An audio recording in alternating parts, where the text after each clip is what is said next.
Diciembre siempre me ha parecido un mes extraño. Todo el mundo habla de cierre de ciclos, de nuevos comienzos, de propósitos que rara vez se cumplen.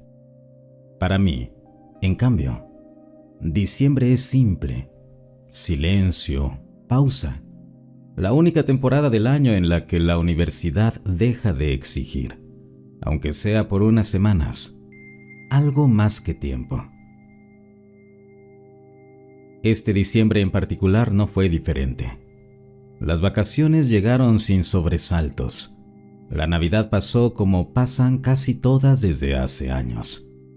Una cena breve, conversaciones recicladas, risas educadas y el alivio de volver pronto a casa.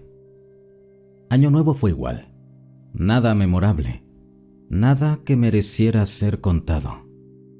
Eso creía. Mi departamento estaba en orden, pequeño pero funcional, silencioso. Demasiado silencioso para algunos, perfecto para mí. Nunca he sido alguien sociable. Los lugares llenos me provocan ansiedad. Una sensación física difícil de explicar, como si el aire se volviera espeso. Por eso prefiero quedarme en casa, leer, escuchar música, trabajar sin interrupciones. Mis gatas son mis únicas compañeras constantes. Ellas también parecen disfrutar esa vida cerrada, sin mundo exterior. Durante esos días me sentía cansado, no enfermo ni deprimido, solo cansado. Lo atribuía a lo de siempre. Años de trabajo académico, horas frente a la computadora, presión constante por producir, evaluar y cumplir.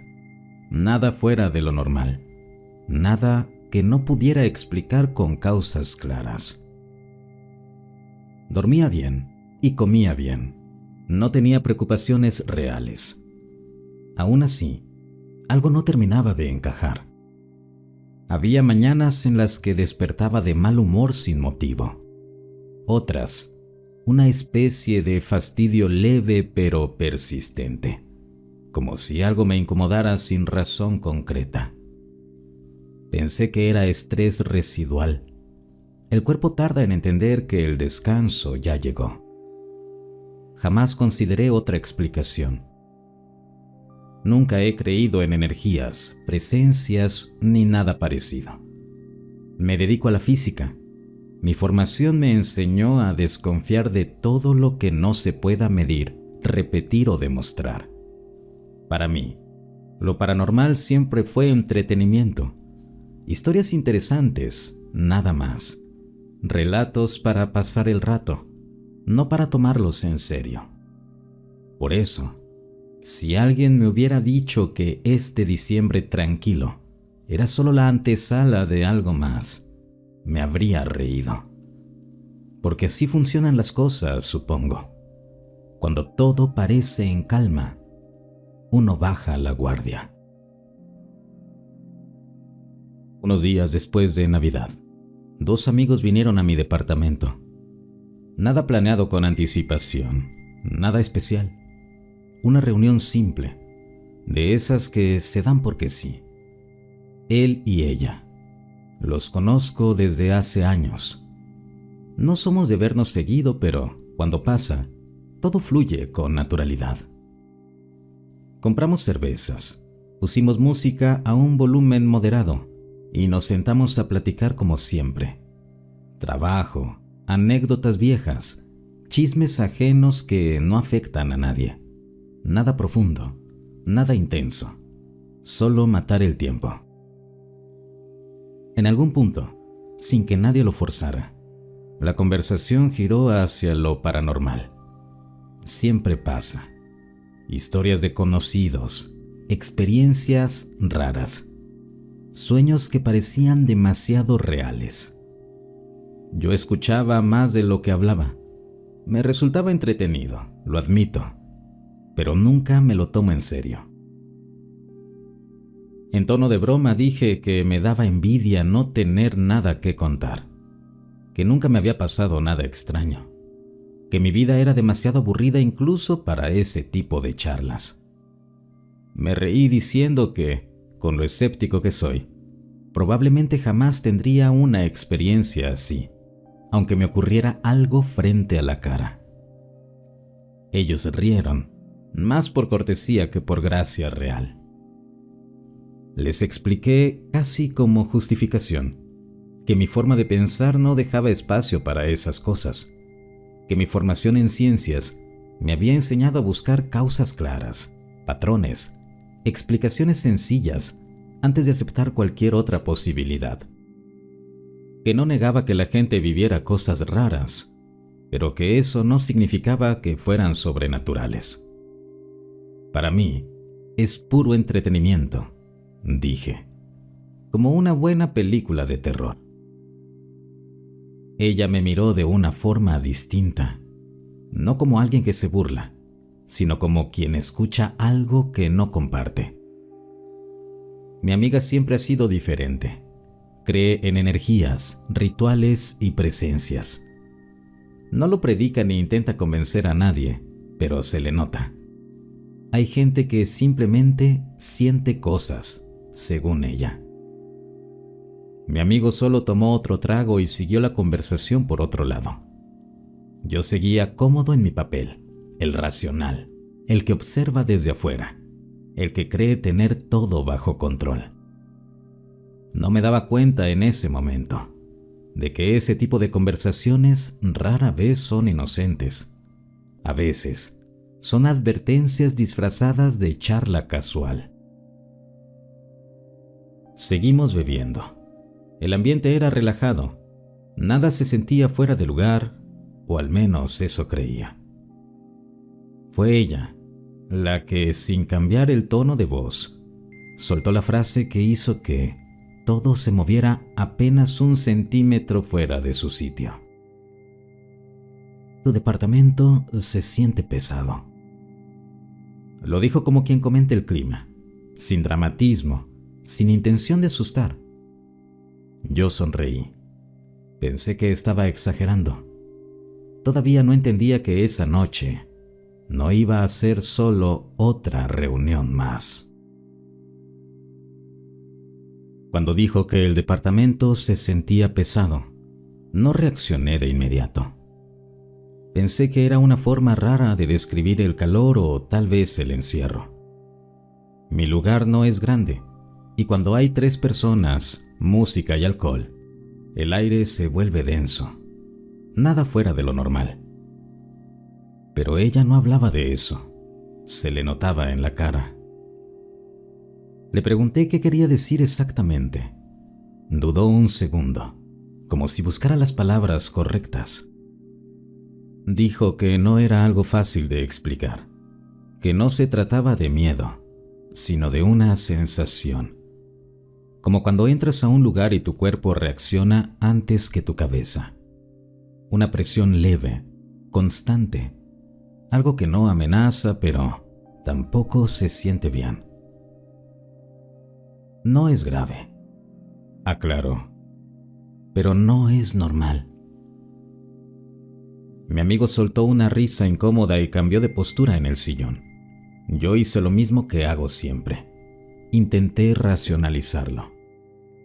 Le dije que probablemente era su gestión, que el lugar es pequeño, que casi no entra luz natural, que eso afecta el ánimo. Incluso bromeé diciendo que la verdadera energía pesada era la vida académica mal pagada y sin derechos laborales. Ellos rieron, otra vez más por compromiso que por diversión. A ella no le pareció muy gracioso. Me miró fijamente y me preguntó algo muy específico. ¿No te has sentido cansado últimamente? Fastidiado sin razón, de mal humor, aunque no haya pasado nada.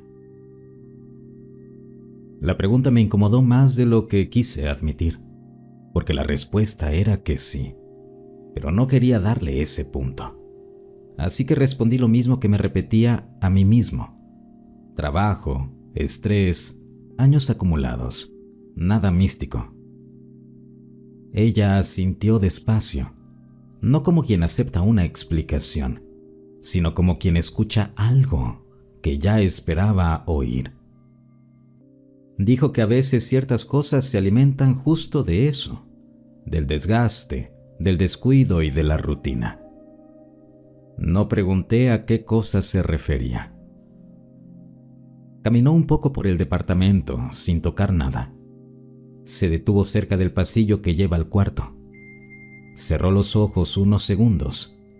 Luego regresó a la mesa y tomó su cerveza como si nada hubiera pasado. No creo que sea algo fuerte, dijo, pero sí es algo que observa, que se queda, que no molesta hasta que puede. Mi amigo intervino para cambiar el tema. Habló de música, de trabajo, de cualquier cosa que nos sacara de ahí. Yo lo agradecí. No me gusta sentir que no entiendo algo. Seguimos la noche como si nada. Más risas, más alcohol, conversaciones dispersas. A simple vista, todo volvió a la normalidad.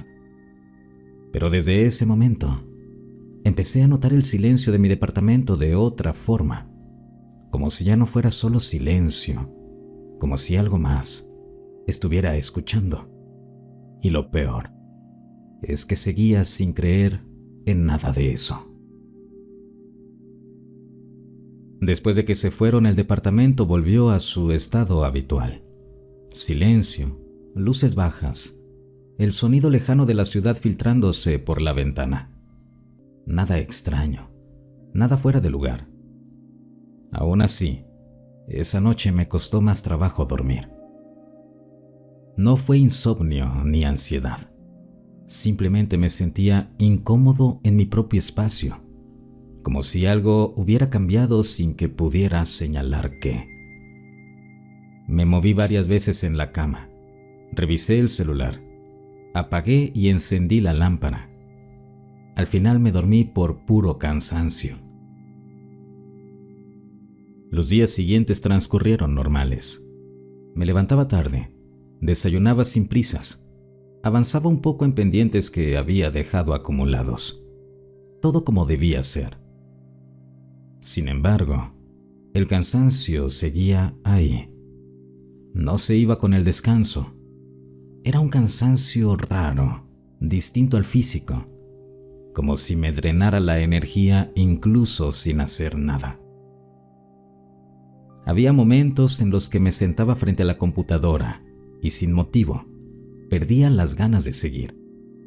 Cerraba todo y me quedaba mirando la pantalla apagada, sintiendo una especie de fastidio inexplicable. Otras, me irritaba por cosas mínimas. Un ruido, una notificación, el maullido insistente de alguna de mis gatas. Eso no era común en mí. Intenté explicarlo de todas las formas posibles. Estrés acumulado, falta de rutina, incluso la ausencia de clases. El cuerpo tarda en adaptarse a la quietud. Eso me decía. Eso quería creer. Pero había algo más. Una sensación leve, constante, de estar acompañado. No de forma clara, ni como una presencia definida.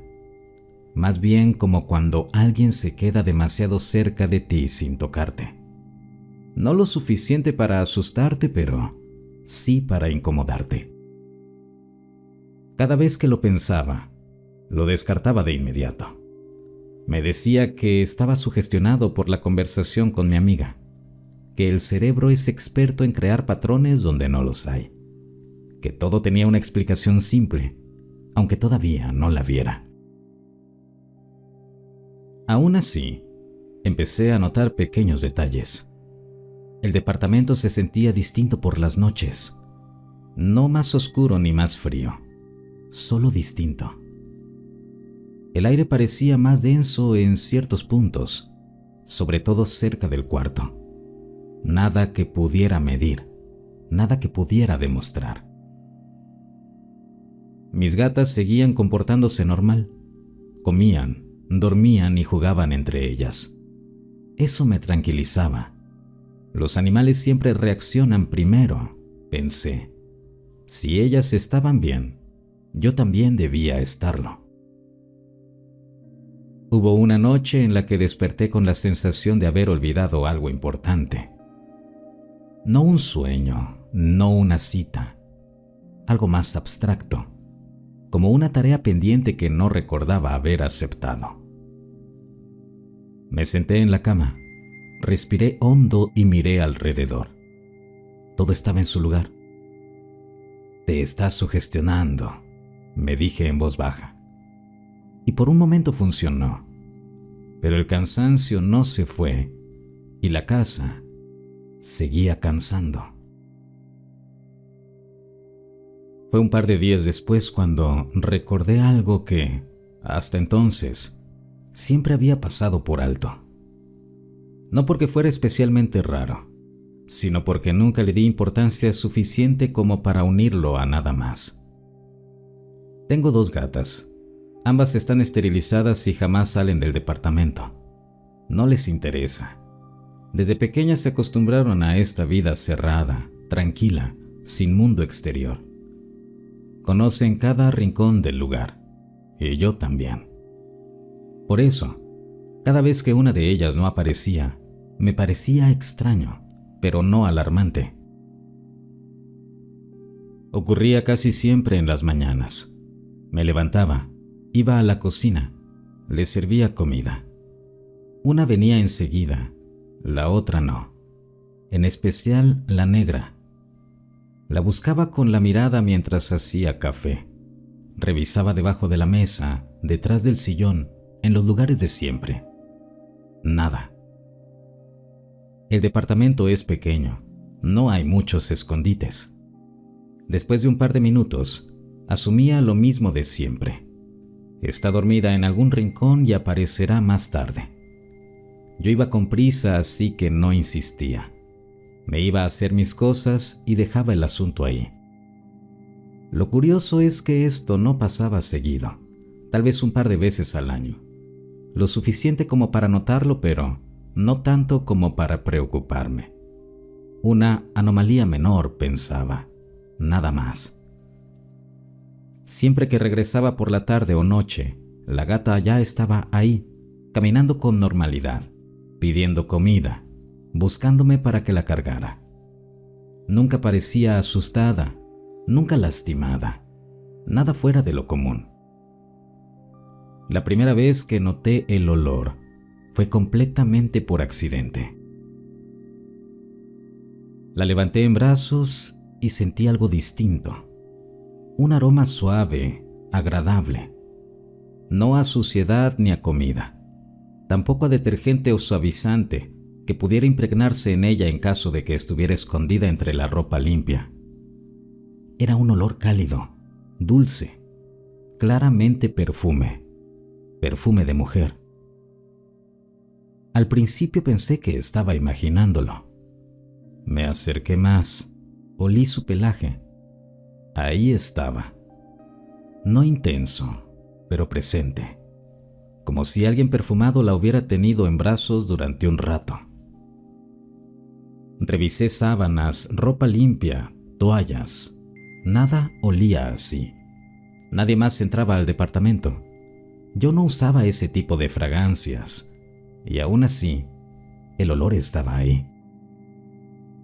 Lo atribuí a cualquier cosa, al ambiente, a una coincidencia química absurda.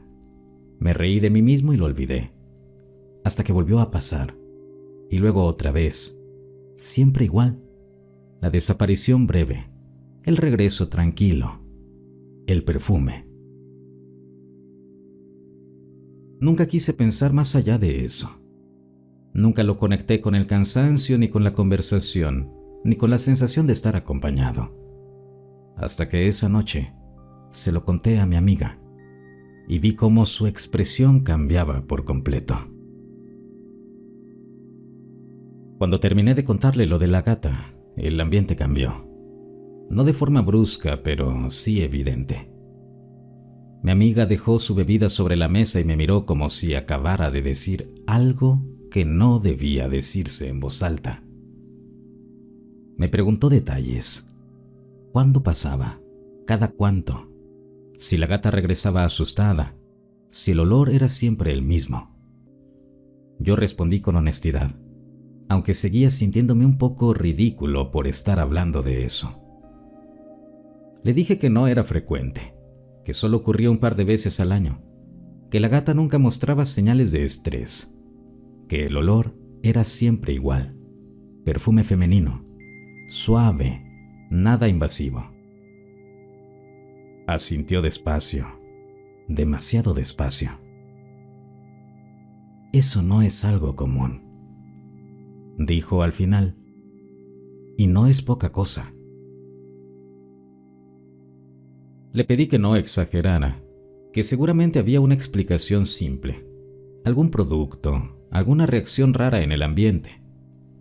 Ella negó con la cabeza.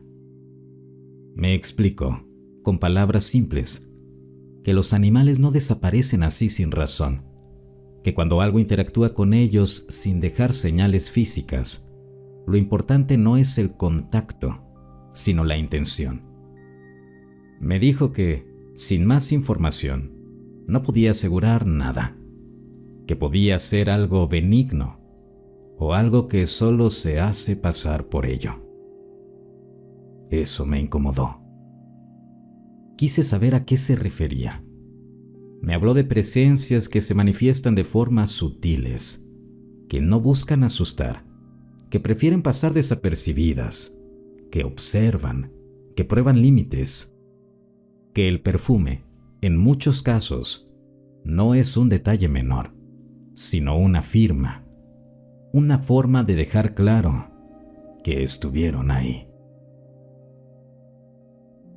Yo escuchaba, pero no aceptaba. Sentía que estaba cruzando una línea que no quería cruzar. Le dije que no veía la necesidad de preocuparme por algo que apenas ocurría, que si fuera importante, pasaría más seguido. Ella no estuvo de acuerdo. Las cosas que actúan poco suelen hacerlo con más cuidado, dijo. No necesitan repetirse para marcar presencia. Me habló entonces de protección, no de rezos ni de símbolos religiosos, sino de algo más simple. Un vaso con agua junto a la cama cada noche. Dentro, un ingrediente más que no recuerdo bien, sal o algo así. En ese momento no le presté demasiada atención. Sonaba a ritual, y los rituales para mí eran solo superstición. Le dije que no se preocupara, que estaba bien, que no había pasado nada malo. Sonreí para cerrar el tema. Ella sonrió de vuelta. Solo ten cuidado, me dijo. No todo lo que se acerca quiere hacer daño. A veces, solo quiere permiso. La frase quedó flotando unos segundos, incómoda. Luego mi amigo intervino. Bromeó un poco, puso algo de música, y esa noche siguió su curso. Yo pensé que eso no era más que una plática casual, historias adornadas, interpretaciones exageradas. Nunca puse el vaso con agua, nunca hice nada para protegerme. Y sin saberlo, seguí exactamente con la vida que algo o alguien parecía estar esperando que llevara. Después de esa noche no volví a pensar mucho en lo que mi amiga dijo, o al menos eso es lo que me repetía. La verdad es que algunas frases se me quedaron atoradas, dando vueltas en momentos inesperados, sobre todo esa última. No todo lo que se acerca quiere hacer daño. A veces solo quiere permiso. Me parecía absurda, demasiado vaga, demasiado abierta a interpretaciones. Justo el tipo de frase que no dice nada concreto y por eso parece profunda. Eso pensaba. Los días siguientes transcurrieron sin incidentes claros. Ninguna desaparición de la gata, ningún olor extraño, ninguna sensación más intensa que el cansancio habitual. Eso reforzó mi idea de que todo había sido sugestión, una conversación fuera de lugar en el momento equivocado. En algún punto, incluso me burlé mentalmente del ritual del vaso con agua.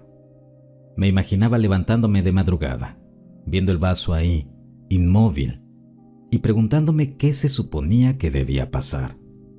Que el agua se enturbiara, que algo apareciera reflejado. Nada de eso tenía sentido para mí. Aún así, hubo noches en las que, justo antes de dormir, pensé en hacerlo. No por miedo, sino por curiosidad, como quien prueba algo solo para comprobar que no funciona. Pero siempre lo descartaba. Me decía que no necesitaba ese tipo de cosas, que darle importancia era darle poder. Dormía con la puerta del cuarto abierta, como siempre. Las gatas entraban y salían cuando querían. El departamento seguía igual, silencioso y familiar. Lo que sí cambió fue mi atención. Empecé a notar más mis estados de ánimo, mis reacciones. Me observaba con cierta distancia, como si buscara pruebas de algo que no quería encontrar. Eso, irónicamente, me agotaba más. Hubo una noche en la que desperté de golpe, sin razón aparente. No había ruidos, no había sueños claros, solo la sensación de haber sido interrumpido. Miré el reloj. Eran las 3 de la mañana. Me quedé unos minutos inmóvil, escuchando. Nada. Pensé en el vaso con agua. Me reí solo. Me di la vuelta y volví a dormir. Al día siguiente fue Año Nuevo. Fuegos artificiales a lo lejos, mensajes automáticos de feliz año, promesas recicladas. Yo no tenía planes. Me sentía bien con eso. La soledad nunca me ha pesado.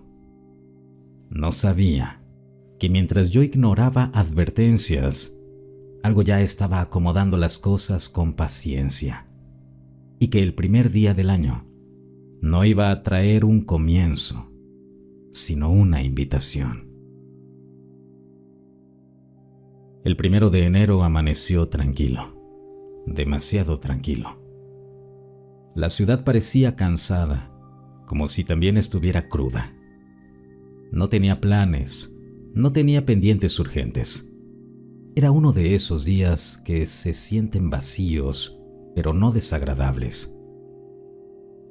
Cerca del mediodía recibí un mensaje inesperado. Era de una amiga con la que casi no hablaba. De hecho, nunca habíamos salido solos. Nos conocíamos de años atrás, sí, pero siempre había sido distante. Cero coqueteo, cero interés aparente. Por eso el mensaje me pareció extraño. ¿Hacemos algo tranqui hoy? Lo leí 2 veces. Respondí con cautela. Le pregunté a qué se refería exactamente. Su respuesta fue directa, sin rodeos, como si no quisiera dejar espacio para malentendidos. Salir, motel, pasarla bien. Me sorprendió, no solo por la propuesta, sino por lo repentina. Esa chica siempre me había parecido inalcanzable, hermosa de una forma que no necesita exageración. Piel clara, suave, ojos grandes y brillantes, pequeña y proporcionada. Tenía algo angelical, mezclado con una sexualidad evidente, casi incómoda de lo intensa que podía llegar a ser. Acepté. Sería hipócrita decir lo contrario. Le propuse vernos más tarde, sin prisas. Dije que tenía algunas cosas que hacer primero. Ella insistió. Preguntó varias veces la hora. Quería que fuera lo antes posible. Eso me pareció raro, pero no lo cuestioné demasiado. Quedamos de vernos en un par de horas. Salí rápido al Oxxo a comprar lo necesario. Todo normal. Regresé a casa y cuando apenas había dejado las bolsas, me llegó otro mensaje. Dijo que ya iba para el lugar acordado. No habían pasado ni 30 minutos. Le dije que llegaría en cuanto pudiera, que si llegaba ella primero me esperara ahí. No quería perder la oportunidad. Pedí un Uber de inmediato. Mientras esperaba, sentí algo extraño. No era emoción ni nervios. Era más bien una especie de urgencia que no parecía mía, como si estuviera respondiendo a un ritmo que no había marcado yo. Subí al coche y respiré hondo. Me dije que estaba exagerando, que solo era deseo, año nuevo, coincidencias. Nunca pensé que, desde ese momento, ya no estaba yendo hacia una cita. Estaba entrando en algo que me había estado esperando. El Uber llegó rápido, demasiado rápido. Subí al asiento trasero y saludé al chofer, un hombre de unos 30 años, voz amable, mirada cansada. Nos deseamos feliz año y arrancamos. Los primeros minutos fueron normales, música baja, tráfico ligero. Yo iba revisando el celular, pensando en lo que venía, tratando de no darle vueltas de más. Fue él quien inició la conversación. Comentó algo sobre el 1 de enero, sobre cómo la gente empieza el año con buenas intenciones y termina repitiendo los mismos errores. Respondí con una risa corta. La charla extrañamente fluyó sin esfuerzo. No soy de las personas que les gusta platicar durante sus viajes. Pero esa no era una de esas conversaciones incómodas de compromiso. Era genuina, relajada. Creo que el destino que le marcaba la aplicación propició el ambiente para hacer algunas bromas pícaras y subidas de tono. No me incomodó. Yo me sentía el rey del mundo. En algún punto me dijo que era cristiano. Lo dijo sin solemnidad, casi como una advertencia irónica. Aclaró que eso no lo hacía ningún santo, que pecaba seguido, pero que estaba consciente de que debía redimirse después. Se rió al decirlo. Le contesté que yo había leído bastante la Biblia, más por interés filosófico y teológico que por fe. Que de hecho, uno de los puntos que siempre me había llamado la atención era la forma en la que se hablaba de la lujuria. Le dije que, según la Escritura, era el único pecado que el hombre no podía enfrentar directamente sin perder, que por eso se decía que no debía combatirse, sino huirse. Si te quedas a pelear, pierdes, le dije, medio en broma. Él rió, me siguió la idea. Comentó algo sobre tentaciones modernas, sobre lo fácil que es caer. El tono seguía ligero, casi amistoso. Entonces recibí el mensaje de ella. Ya había llegado. Me estaba esperando cerca. Yo le respondí que me encontraba a unos 5 minutos. Le comenté al chofer si no tenía problema en que la recogiéramos antes de entrar al motel. El chofer dijo que no había ningún problema. Mientras le escribía a mi chica, escuché que el chofer dijo algo entre risas. Pensé que era otra broma, pero no alcancé a entenderlo. Guardé el celular y le pregunté: Perdón, ¿qué dijiste? El silencio fue inmediato. El tipo de silencio que se siente físico. Lo que antes sonaba a risa se transformó, sin transición, en un llanto profundo, no exagerado ni teatral, Era un llanto real, de esos que salen del pecho y no piden permiso. El llanto más genuino, desgarrador y aterrador que he escuchado hasta el día de hoy. «Me acaban de avisar que mi papá se murió», dijo. Sus manos temblaban en el volante. La voz le salía apenas. Sentí como algo se apagaba dentro del coche, como si el ambiente hubiera cambiado de color. No oscuro, más bien gris, denso, como cuando una nube tapa por instantes el sol radiante de la tarde. Me quedé helado. No supe qué decir. Intenté reaccionar, ofrecer palabras de consuelo, hablarle de su familia, de Dios, de lo que fuera. Buscaba su mirada en el retrovisor, pero era como si algo evitara que pudiera verle bien el rostro. Fue ahí cuando lo sentí. Una presencia junto a mí, no adelante ni atrás, a mi lado, pesada y densa, profundamente maligna. Nunca había estado tan cerca del dolor de un extraño. No el dolor incómodo que se escucha a la distancia, sino ese que invade el espacio y lo vuelve irrespirable. El llanto del chofer no disminuía, no gritaba ni se desbordaba. Era peor que eso. Era contenido, quebrado, como si algo dentro de él se hubiera partido de golpe. Yo seguía hablándole. No recuerdo exactamente qué dije. Frases comunes, apoyo, palabras que uno dice cuando no sabe qué más hacer. Él asentía de vez en cuando, pero no respondía. Seguía conduciendo, aunque sus manos temblaban visiblemente. Y entonces volvió la sensación. No fue miedo, no en el sentido clásico, fue certeza. La certeza de que no estaba solo en el asiento trasero. Algo estaba ahí conmigo. No podía verlo, pero lo sentía con una claridad incómoda, como si compartiera el espacio justo donde mi cuerpo terminaba. No intenté moverme, no miré hacia ningún lado. Me quedé rígido, respirando despacio, tratando de no llamar la atención de lo que fuera que estaba ahí. Le dije al chofer que si quería, podía terminar el viaje, que ya no estaba lejos, que yo podía caminar. Él negó con la cabeza.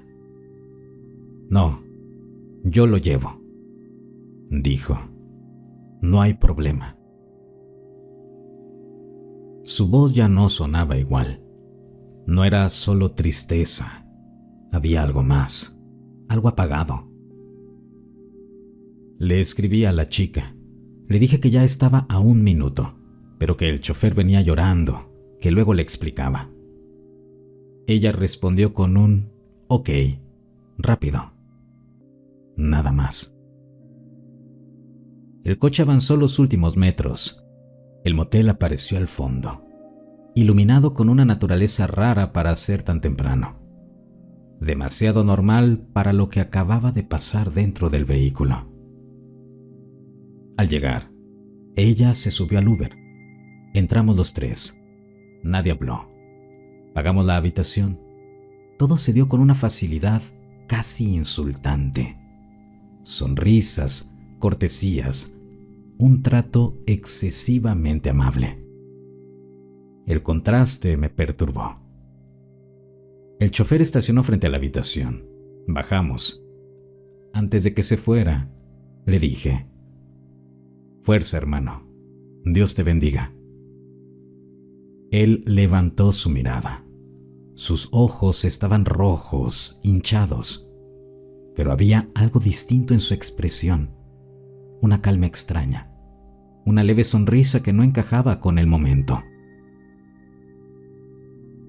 «Huyan de la inmoralidad sexual», dijo. Y luego añadió: Dios te bendiga. Su voz no era la misma de antes. Sonaba más firme, más antigua, como si quien hablara ya no fuera el hombre que minutos antes lloraba por su padre. El coche se fue. Me quedé ahí, con la sensación de haber sido observado y reconocido. Justo antes de entrar a la habitación, intenté explicarle a ella lo que acababa de pasar. Le hablé del chofer, de la llamada, del llanto. Mientras hablaba, sentí algo extraño en la mano. Miré la lata de Pepsi que había comprado en el Oxxo y que aún sostenía. Tenía un pequeño orificio en el aluminio, exactamente donde apoyaba el pulgar. No era un golpe ni una fisura. Parecía como si el metal se hubiera derretido apenas en ese punto. Sentí un ardor leve pero constante. Le dije a ella que me quemaba un poco, pero no le di importancia. La lata estaba cerrada cuando la compré. No tenía sentido pensar que eso ya estuviera ahí antes. Entramos. La habitación no era la que había pedido. Había jacuzzi, iluminación tenue.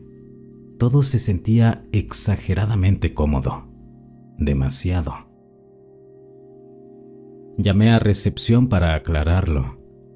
Me dijeron que estaba bien, que era una cortesía de Año Nuevo, que además las bebidas estarían a mitad de precio durante la estancia.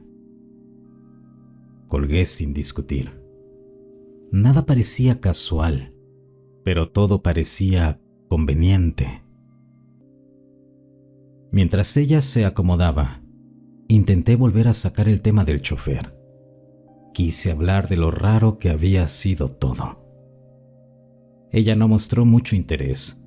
Respondía con monosílabos, acercándose cada vez más. Su atención estaba en otra cosa, en mí, en lo que iba a pasar. Y yo cedí. El resto de la noche fue borroso, no porque no lo recuerde, sino porque dejé de pensar, me dejé llevar. El cansancio, la conversación, la presencia, todo quedó atrás. Solo existía el momento, el deseo, la distracción perfecta, lujuria. Por momentos, percibía esa misma sensación de acompañamiento, no como algo que interrumpiera, sino como algo que observaba desde un lugar cómodo. No me detuvo, no me incomodó. Al contrario, al final, cuando todo terminó, me sentí pleno, no culpable ni satisfecho, solo bien. Salimos de ahí sin hablar demasiado. Todo volvió a su ritmo normal con una facilidad inquietante, como si nada importante hubiera ocurrido. Esa noche dormí profundo, y fue justo por eso que no noté que algo ya había tomado lo que vino a buscar. A la mañana siguiente desperté en mi departamento, solo. La luz entraba por la ventana con normalidad. Todo estaba en su lugar. Las gatas dormían tranquilas, ajenas a cualquier cosa. Por un momento, pensé que tal vez había exagerado lo ocurrido la noche anterior, que el cansancio y el alcohol habían hecho el resto. Me levanté y fui a la cocina. Fue ahí cuando sentí el dolor. Un ardor profundo en el pulgar. No era una cortada, ni era una rosadura. Era un dolor distinto, interno. Miré mi mano con atención y vi una ampolla grande, inflamada, justo en la comisura entre la yema y la uña. La piel estaba tensa, brillante, como si se hubiera quemado. No recordaba haberme lastimado, Intenté reconstruir mentalmente el día anterior. Nada. Ningún objeto caliente. Ningún accidente. Hasta que recordé la lata de Pepsi, el pequeño orificio, el ardor leve que ignoré en mi pulgar. En ese momento lo entendí. No había sido un raspón. Era una quemadura. Y no superficial. Los días siguientes la ampolla reventó. La piel muerta se desprendió poco a poco, dejando una zona sensible, roja. Dolía al tocarla. Dolía incluso sin hacerlo. Como si el cuerpo recordara algo que la mente había preferido olvidar. Cuando por fin sanó, quedó la marca. No era una cicatriz limpia, tenía una forma irregular, curva, como si algo hubiera presionado con fuerza. A veces pensaba que parecía la mordida de un animal pequeño, o la marca que dejan dos colmillos. Nunca quise decirlo en voz alta. Intenté explicarlo de forma lógica. Una reacción química, aluminio defectuoso, calor acumulado, cualquier cosa. Pero ninguna explicación terminaba de convencerme, sobre todo porque la marca no se desvanecía.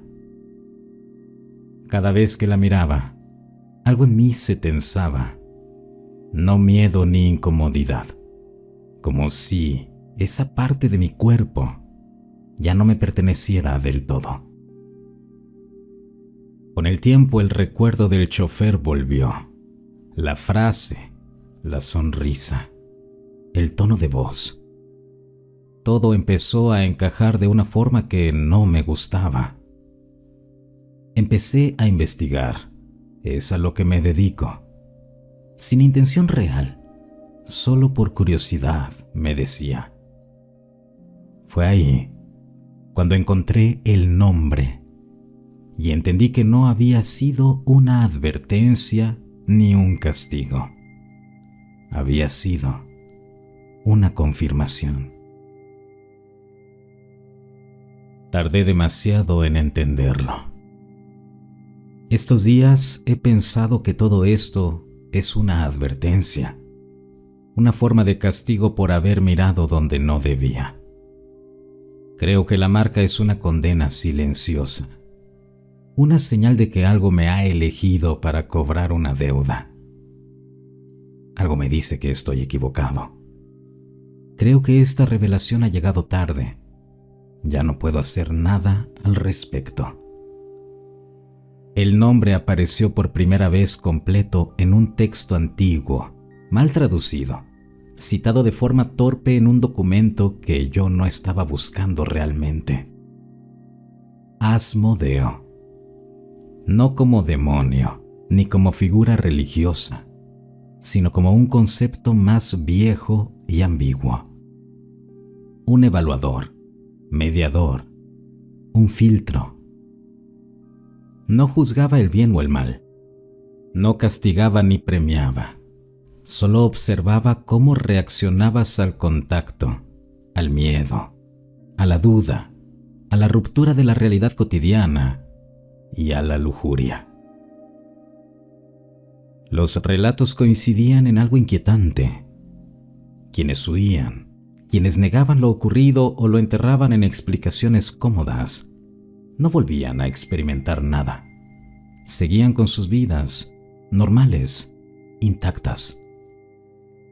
Los que aceptaban lo imposible, los que no cerraban los ojos, los que seguían adelante aún con miedo y se dejaban llevar por sus deseos más profundos, esos quedaban marcados. No era una maldición, era una aprobación. La marca no señalaba que algo me fuera a pasar, señalaba que ya había pasado, aunque nunca supe qué era exactamente. Anoche soñé con ese día. Esta vez no hubo Uber, no hubo chofer. Solo era yo, caminando en la oscuridad, con la sensación clara de no estar solo. La voz no sonó amenazante. Puedes seguir mirando. Desperté con una calma extraña, incómoda, como cuando entiendes algo que preferirías no saber. La marca ya no arde, ya no duele. Está fría, inerte, como una cicatriz cerrada. Desde entonces no he vuelto a tener encuentros. No hay luces, voces ni sombras. Y eso es lo que más me inquieta. Porque si todo esto hubiera sido un castigo, habría un final, un cierre, tal vez un alivio. Pero no lo fue. Fue una confirmación. Y al final, después de todo, después del miedo, la duda y la marca, esta marca que me quema y nadie más puede ver, me queda el consuelo de que, por lo menos ahora, ya tengo algo que contar en las fiestas.